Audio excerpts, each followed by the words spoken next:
Selamat pagi, anda sedang menonton Awani Pagi dalam segmen khas realiti rakyat pemulihan, dan pagi ini kita nak menceritakan tentang isu pekerja dan peniaga dalam mendepani pandemik COVID-19 ini, dan kita tahu lebih 30,000 syarikat menutup operasi mereka sejak pelaksanaan Perintah Kawalan Pergerakan PKP akibat COVID-19 yang bermula pada Mac lalu, dan kita lihat juga kadar pengangguran di negara berada pada tahap 5.3% apabila seramai 826,000 penganggur direkodkan setakat Mei lalu, sekaligus merekodkan kadar yang tertinggi sejak 27 tahun lalu.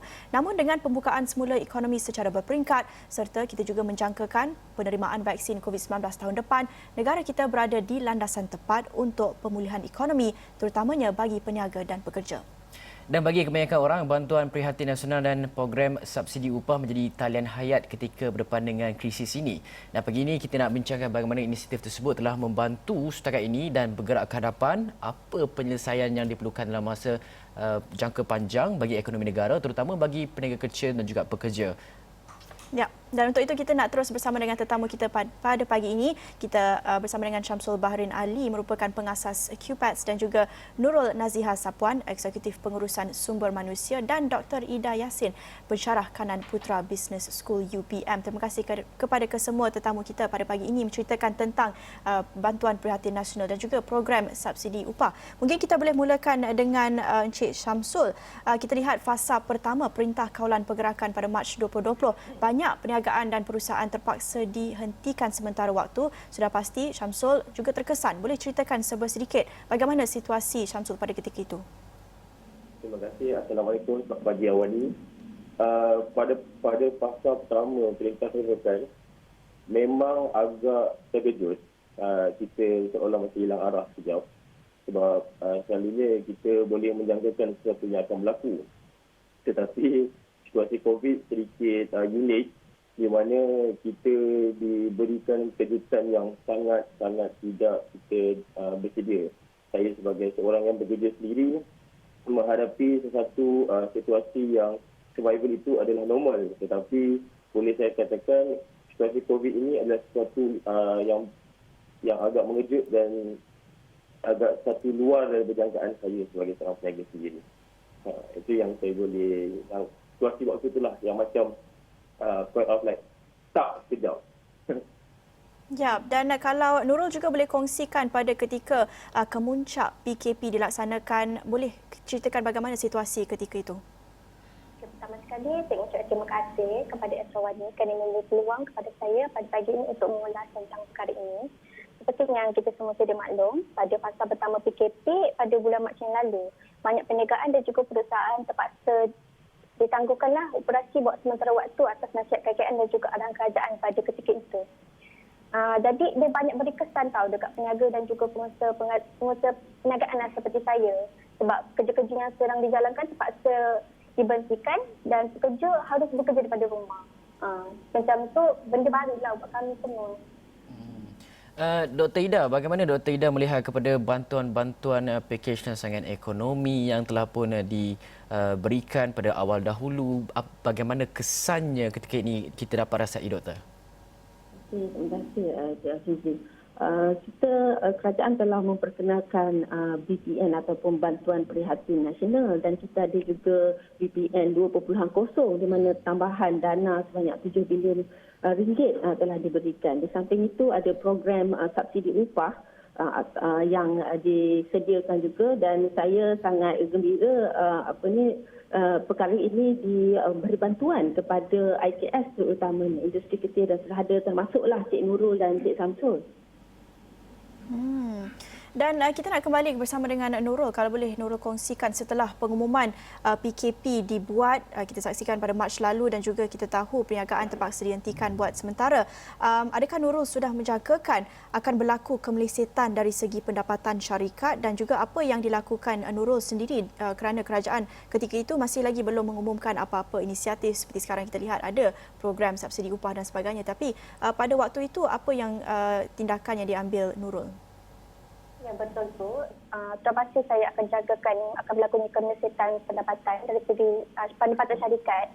Sebab kita orang kena bayar bagi kerja-kerja yang telah selesai dan kerja-kerja yang sedang berjalan di tapak projek. Selain itu, tarikh siap kerja juga akan berubah dan sekaligus mengganggu jadual tuntutan bayaran yang telah dirancang. Walau bagaimanapun, sebelum insentif diumumkan oleh kerajaan, kita orang telah membuat rancangan untuk menggunakan duit simpanan syarikat untuk mengampung kos terutamanya gaji pekerja dan juga keperluan syarikat lah. Bagaimana pula dengan Samsul? Okey. Yang sini saya sudah kongsikan sikit sewaktu pengumuman PKP ini. Saya sebagai seorang konsultan sewaktu itu berada di kedai makan. Sewaktu pengumuman yang telah diumumkan yang bawa Perdana Menteri ketika itu di televisyen. Sebelum 18 bulan Mac, PKP yang pertama diadakan, saya dan klien masa itu terus stuck kat situ. Tapi saya tak begitu kelang kabut. Kita balik. Kemudian saya rancang supaya pergerakan lebih terbatas lepas ini. Sebenarnya memang saya terus inisiatif untuk menggerakkan semua gerak kerja melalui online. Sebab masa itu memang banyak benda yang kita perlu buat, tapi tak terfikir pula yang PKP ini akan begitu worst. Seperti yang mana saya cakap, this is the first time. Tapi setelah pengumuman PKP itu buka puasa, baru saya sendiri rasa yang macam banyak improvement yang perlu dibuat dalam urusan seharian. Seperti bila melibatkan perjumpaan dan melibatkan kerja-kerja yang perlu di hands on. Tetapi apa yang saya dapat katakan, pengumuman PKP tersebut sedikit sebanyak memberikan kesan kepada pergerakan perjalanan perniagaan saya ketika itu.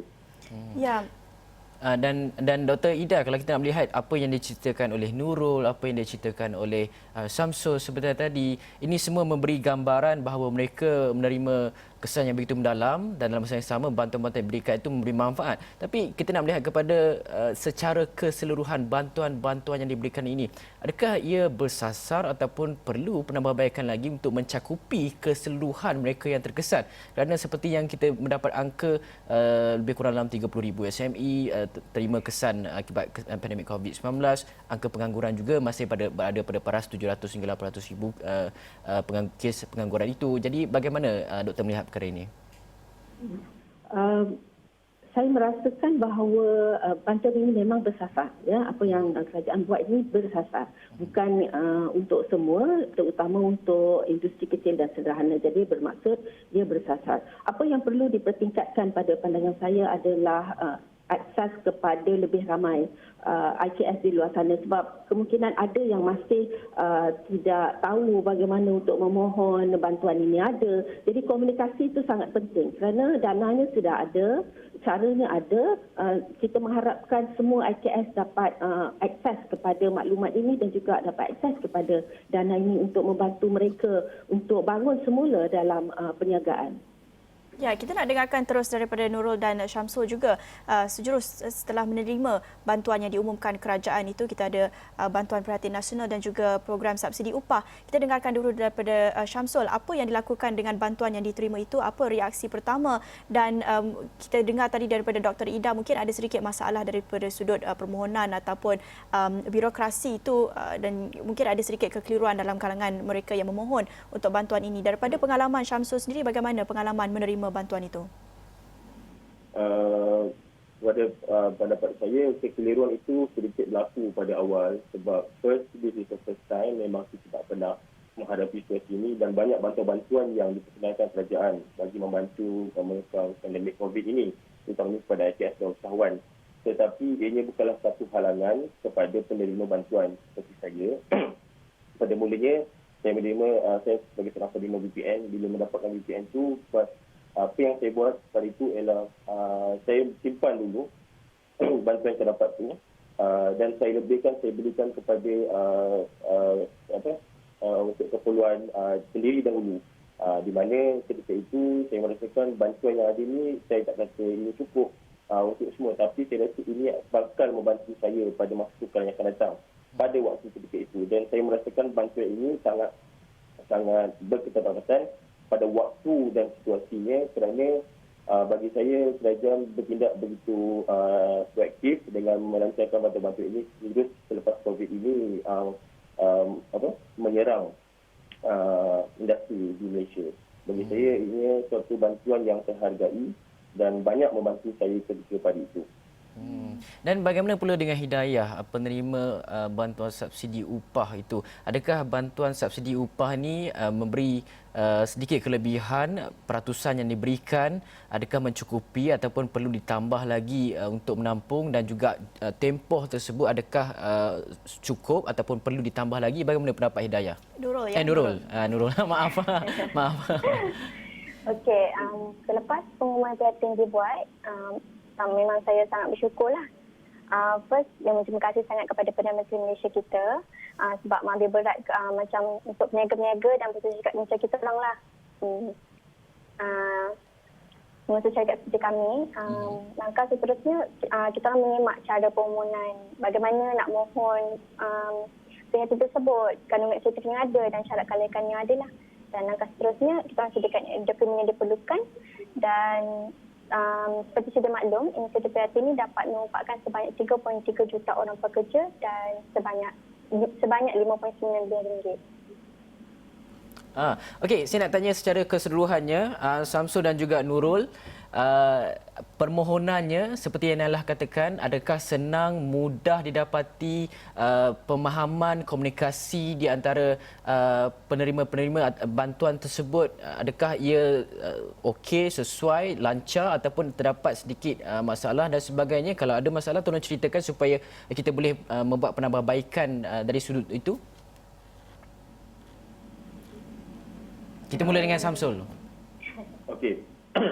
Bagi saya, selepas ini, kalau ada kebaikan, ini bukan sekadar bantuan, bimbingan juga perlu, dan saya tidak merasakan ini perlu dilakukan oleh satu pihak sahaja, pihak kerajaan. Bagi pihak saya sendiri sebagai usahawan kecil, saling membantu dan menyampaikan maklumat ini pun adalah penting. Sesungguhnya setiap perkara yang berlaku ini memerlukan setiap individu ataupun setiap agensi bersama dalam perkara ini. Jadi apa yang saya harapkan, bantuan lanjutan ini untuk masa akan datang ini lebih kepada penerimaan yang menyeluruh. Maksud sekarang bukan tidak menyeluruh, cumanya sekarang peniaga makin bertambah, satu. Lepas tu ramai yang first time nak dapat bantuan. Jadi mungkin akses itu mungkin lebih lancar lah. Maksudnya tidak terutamanya di website ataupun di ruang-ruang social media agensi-agensi, ini lebih mesra dan cepat memberi info supaya tidak memberi ruang kepada fake news untuk orang mendapatkan bantuan. Bagi saya itu adalah penting sekali menyampaikan benda yang terus kepada perkara yang pokoknya. Dan Nurul, adakah pandangan yang sama juga? Pada pendapat saya, urusan dekat website semua senang. Kalau macam Cik Samsul cakap lah, kita perlu bantu bukan daripada segi online saja. Macam di luar pun kita boleh bantu sebab banyak peniaga yang kadang baru memulakan perniagaan. Jadi ni diorang nak memulakan daftar semuanya, diorang tak tahu. Jadi ni kita boleh berjumpa lah face to face dengan diorang macam tu. Kita banyak dapat membantu peniaga yang tak tahu cara untuk daftar online. Itulah. Ya, baik. Kita nak teruskan perbincangan kita selepas ini. Pasti kita nak dapatkan pandangan reaksi Dr. Ida sendiri terhadap apa yang dikatakan oleh Syamsul dan Nurul tadi berhubung dengan bantuan dan subsidi yang diterima ini setakat sepanjang PKP dilaksanakan. Tetapi kita nak melihat bergerak ke hadapan pula apa pengajaran yang kita boleh ambil dari pengalaman ini, dan dari sudut jangka masa panjang, adakah kita berada dalam landasan ataupun posisi yang tepat untuk kita teruskan bantuan ini, ataupun kita perlu lihat kepada penyelesaian yang lain pula. Tapi kita akan berhenti rehat seketika, kembali selepas ini.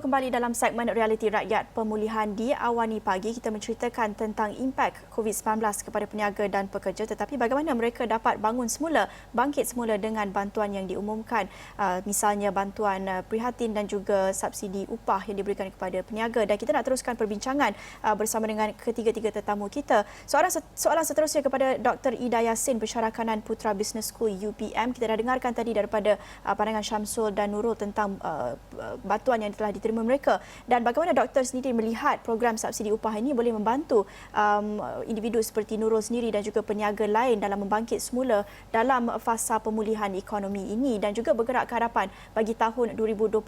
Bagaimana doktor melihat, perlu diteruskan, perlu penambahbaikan, bagaimana?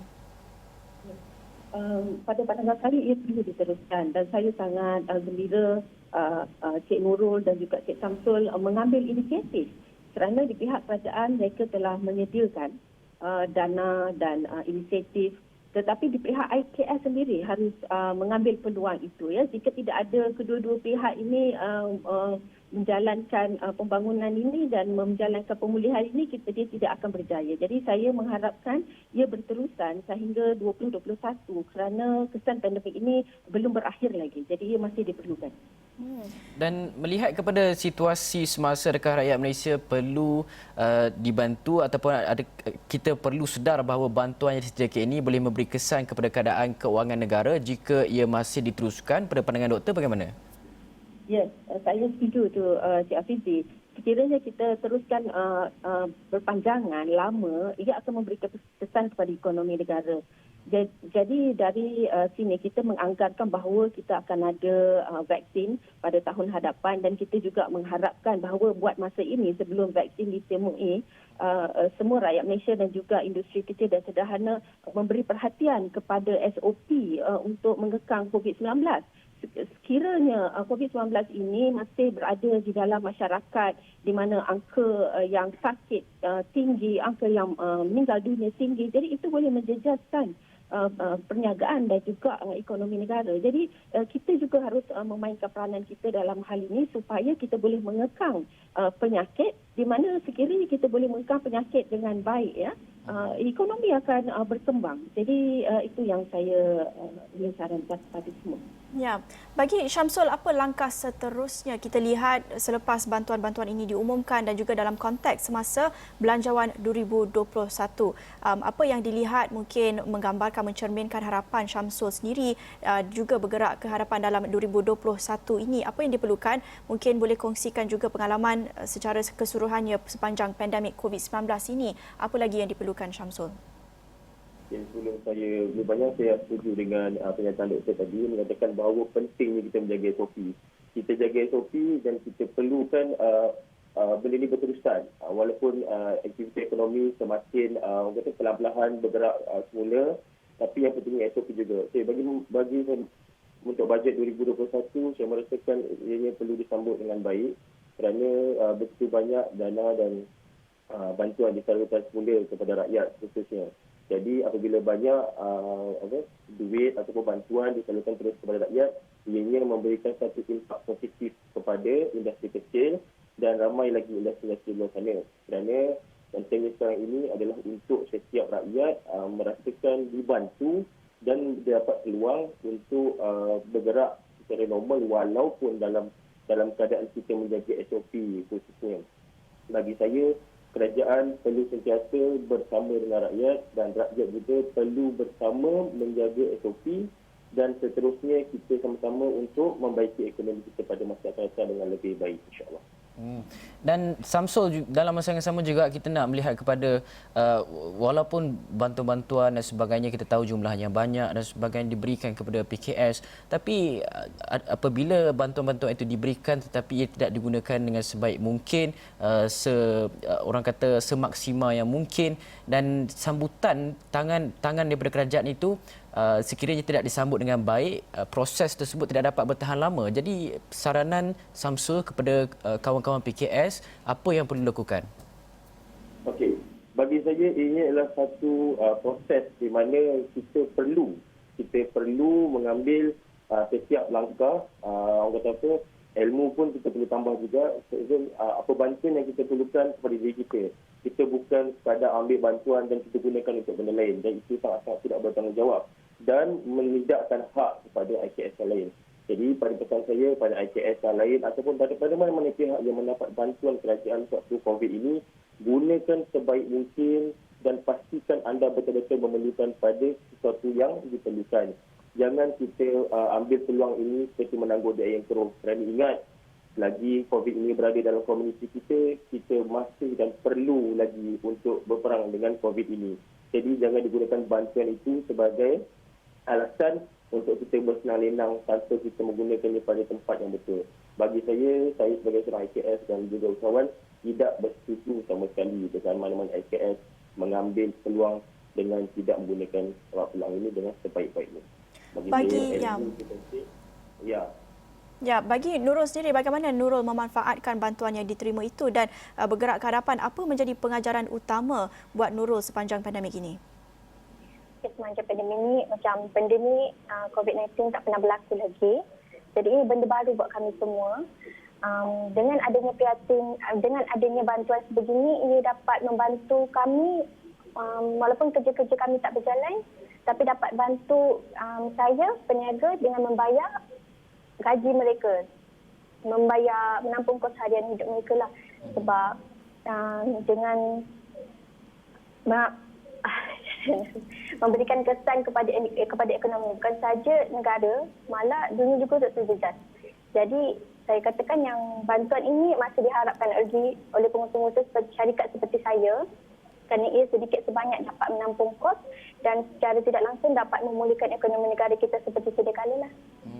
Doktor, kita nak melihat pengajaran pandemik COVID-19 ini. Apabila ia berlaku, kita tahu model perniagaan itu perlu diubah kepada landscape yang lebih selamat, yang lebih tahan ataupun kalis krisis, dan dalam masa yang sama juga kita melihat kepada orang ramai, betapa ramai sekali yang tidak mempunyai simpanan yang mencukupi dan ada juga yang hanya mampu bertahan sebulan sahaja.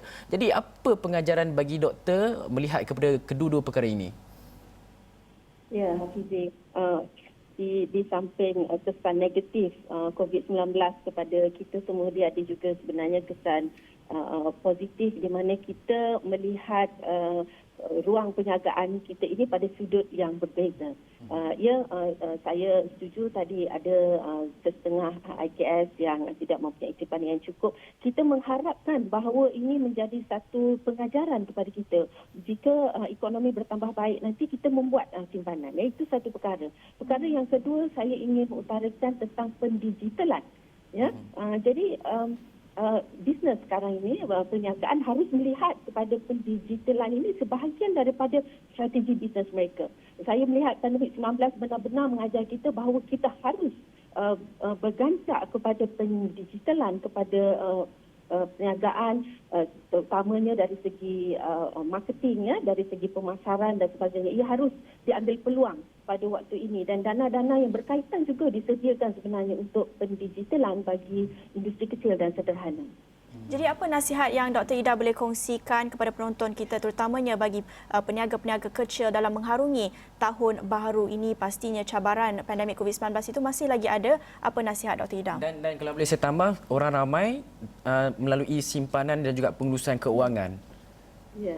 Ya, ilmu. Bagi saya ilmu itu penting. Saya daripada